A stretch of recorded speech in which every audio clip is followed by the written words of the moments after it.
আমার এক বন্ধু আমার কাছে 2,000 টাকা পাবে।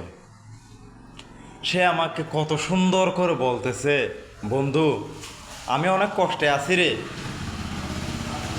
কিন্তু ওর থেকে মতির দোকান আছে, কিন্তু ও আমাকে বলতেছে ওর নাকি এখন বেচা কিনা কম, টাকা পয়সা খুবই কমে গেছে, খুবই কষ্টের মধ্যে আছে। এখন ও আমার থেকে টাকা পাবে 2,000। ও আমাকে বলতেছে, বন্ধু আমি খুবই কষ্টের মধ্যে আছি, আমাকে পারলে 1,000 টাকা দে, এই 1,000 টাকা দে, খুবই খুশি হব আমি। 1,000 টাকা দে বন্ধু আমাকে প্লিজ। কতটুকু কষ্ট নিয়ে সে আমার কাছ থেকে 1,000 টাকা চাইছে আপনারা বলুন, কিন্তু ও আমার কাছ থেকে পাবে টাকা 2,000। ও আমাকে রিকোয়েস্ট করতেছে 1,000 টাকা দেওয়ার জন্য।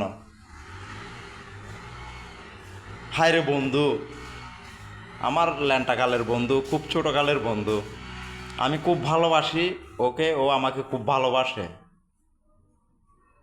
নামটা নিচ্ছি না, কিন্তু ওর টাকা খোঁজার ইমোশনালটা দেখে আমি, আমার ভিতরটা মানে কেমন যেন করতেছে। আমার বন্ধু এত সুন্দর করে, অনেক দিন আগের 2,000 টাকা এত সুন্দর করে 1,000 টাকা এত সুন্দর করে কেমনে চাইতে পারে, মানে মন থেকেই এখন বলতেছে 1,000 টাকা আমি ওকে দিই।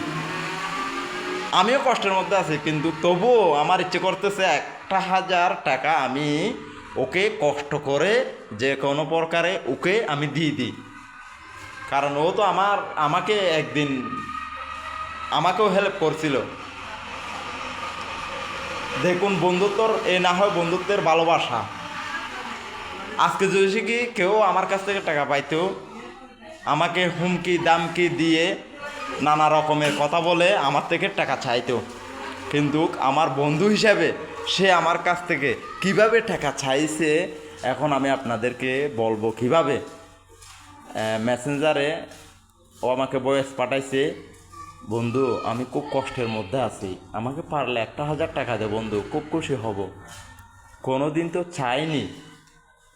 আপনারাই বলুন, আমার ফলোয়ার যারা আছেন, আমার ফ্রেন্ড যারা আছেন, আপনাদেরকে আমি বলতেছি, আসলে মানুষের বন্ধুত্বটা কত বড় একটা জিনিস।